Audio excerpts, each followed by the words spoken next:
Muhammad, he got it from the Christians, the Antichrist. The story of the seven sleepers, Muhammad, he got it from the Christians. This is a fiction story. The seven sleepers, you can search it in the internet. The seven sleepers is very famous story written by a Christian bishop from Syria. It's just to encourage the Christians who they are under discrimination that don't worry, we will be victorious. It's a fiction story. Muhammad, he copied the story, he put it in the Quran, and he claimed that Allah is the one is speaking about those youth Christians. So Muhammad, because he's a false prophet, he copied whatever come his way.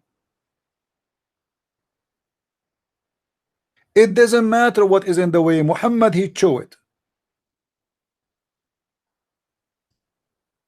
The story of Sulaiman, the story of Luqman, the story of Moses going in the fountain of youth, the story of Al-Khadr who drank from the fountain of youth and he will never die. This is why he always green. Actually, Al-Khadr mean Mr. Green. Why he is Mr. Green? Because he drank from the fountain of youth.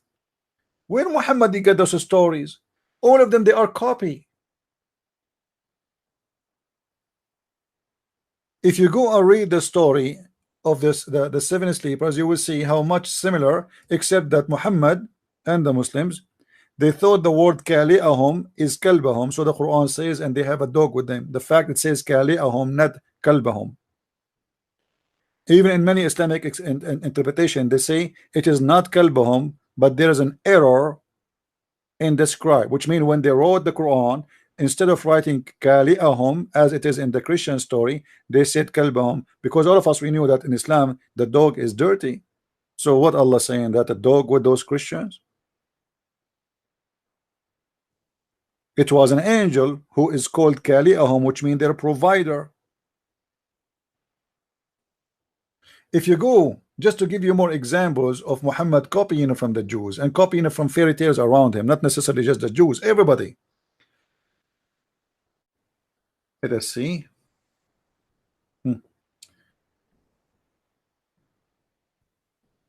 Look at this story. Look at this story and the madness and the stupidity of this false prophet. Muhammad, remember, he claimed to be a prophet. How a prophet of God he would say such a thing? This is a strong hadith. This is not a shish kebab week. This is Sahih al-Bukhari, hadith number 3400, and I can find you the same stories in many books. You will see here speaking about a guy, his name is Al-Khadr, who drank from the fountain of youth, and this man who Allah sent Moses to him to learn from him wisdom. And you will see right away how the name of Moses appear in the story.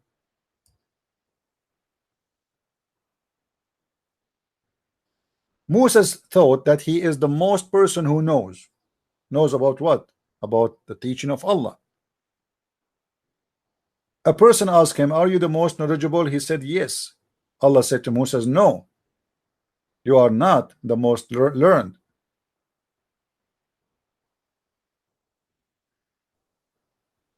You are not. Moses, he said, who is more knowledgeable than me? He said, our slave, the Khadr, is more learned than you. Moses, he said, how I can meet him?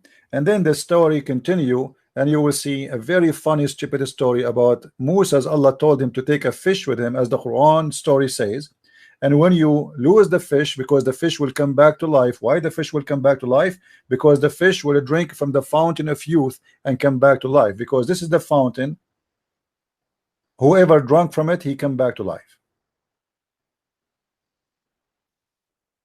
You see the story?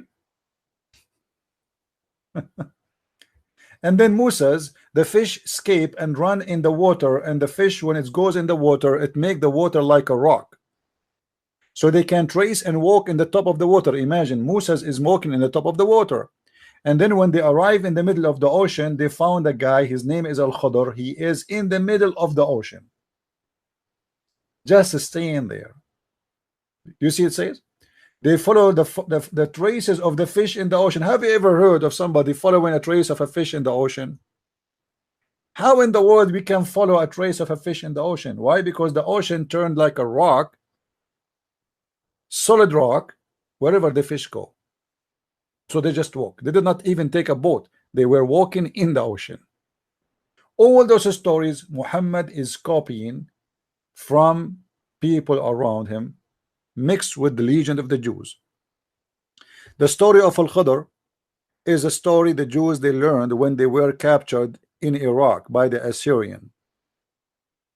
In Iraq and in the Persia, there is a very well-known story about a guy, his name Gilgamesh, and about a guy who his name is Al-Khidr, who searched for, searching for life and fountain of life. And this story exists in many cultures. Actually, the movie, exists today.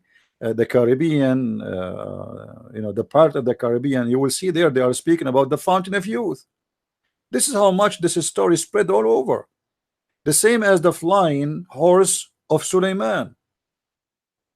If you remember, when Muhammad he entered upon Aisha and he said to her, what is that? She was playing with dolls. He said to her, what is that? And he saw between the dolls, he saw a horse have two wings. Muhammad he said to Aisha, when she was playing with her dolls, the prophet who married a child, he moved the curtain and he said, what is this? She said, she did not say actually my doll, she said banati, which means my daughter. Among them he saw a horse with wings made of rags. This is what Muhammad started teaching the Muslims. Look what this happened here. Aisha is a child. Aisha is a child. And Muhammad, Aisha here is, by the way, she is at the age of 14, not exactly like a little baby as before when he married her. So now she is getting into the youth age. She's 14. And ask, what is this I see among them? She replied, a horse. He said, what is that it has on it? She replied, two wings. Muhammad, he said, and here read carefully with me what happened here. This is extremely important. He said to her, what is that? What is that in there? Like, okay, it's a horse. She said, yes, horse. What is that? She said, a horse with wings. He said, a horse with two wings? Muhammad himself, he is wondering what? She replied, haven't you heard that Solomon had a horses with wings? And Muhammad, in the moment, he laughed until his teeth came out. He found it funny and stupid, but later Muhammad he adopted the story. And he taught the story. And this is where he learned the story from a child. The child Aisha, she learned from the Jews that Suleiman, he have, obviously she play with the Jewish children. That Suleiman, he have a flying horse, have wings. He copied the story. He taught the story. He spread the story. That's what Islam is about.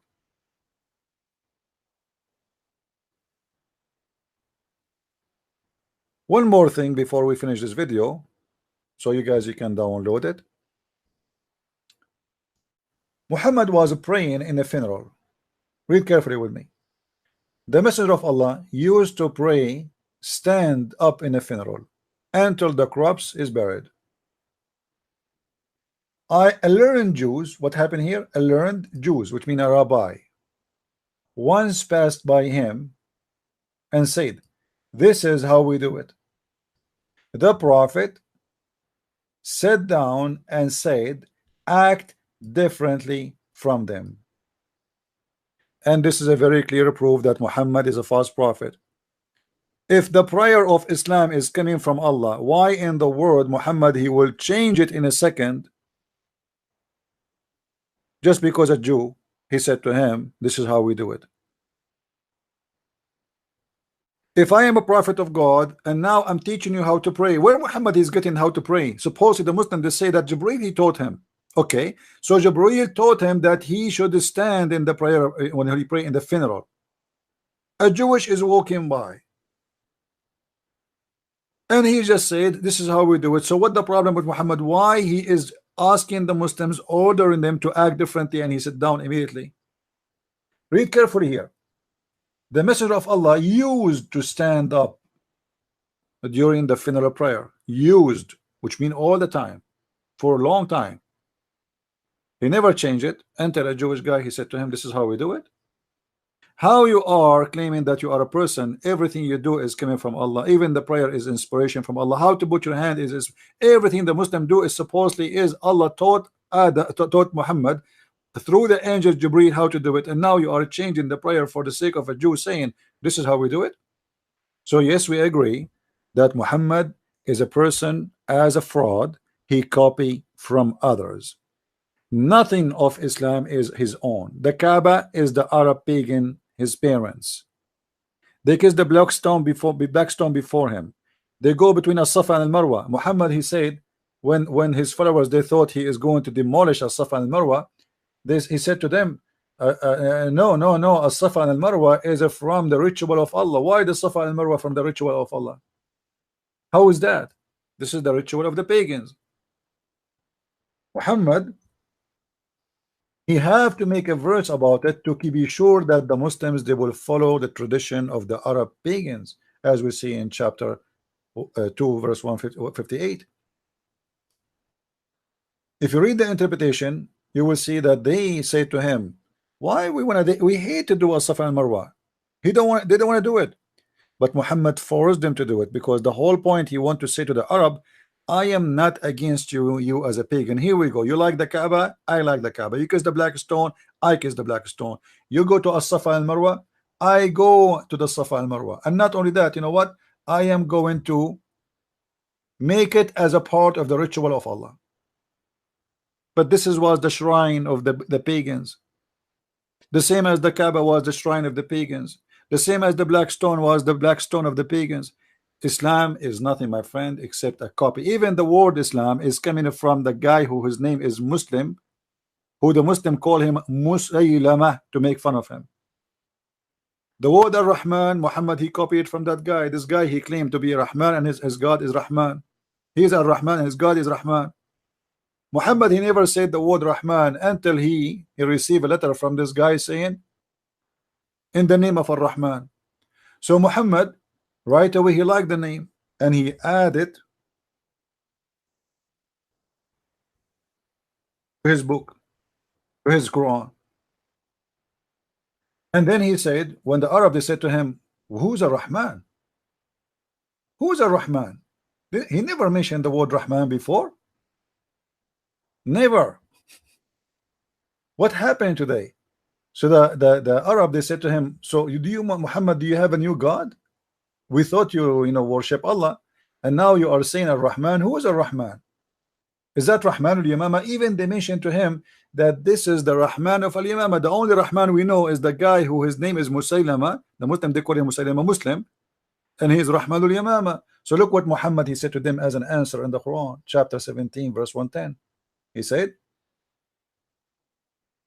say, call upon Allah, which means I name him Allah, or I call him Ar-Rahman. By whatever name you call upon him, it doesn't matter. All the beautiful names belong to Allah. He liked the name. But this is a problem here, because this is the chapter is almost more the half of the Quran Muhammad received already. So Muhammad received half of the Quran, and yet he never mentioned the word Rahman. So why the Muslims, they have from the beginning of the Quran in every chapter Bismillah ar-Rahman ar-Rahim? That's mean this is something added later, because as you see, this is the first time Muhammad calling ar-Rahman after he named, or he received, sorry, a letter from this guy who is named Muslim. He copied it, he liked it, he added, and he said, look, all the good names are belong to Allah. This is not the name of his God, but he liked it. All good names. Why he is saying this? Why Muhammad is saying this? Because the Arab, they said to him, but this is the name of the God of that guy. Do you worship his God now? And Muhammad is an enemy to him. Their competition about who is the prophet. That guy, he claimed to be a prophet, and Muhammad claimed to be a prophet. And suddenly Muhammad is naming his God as Rahman.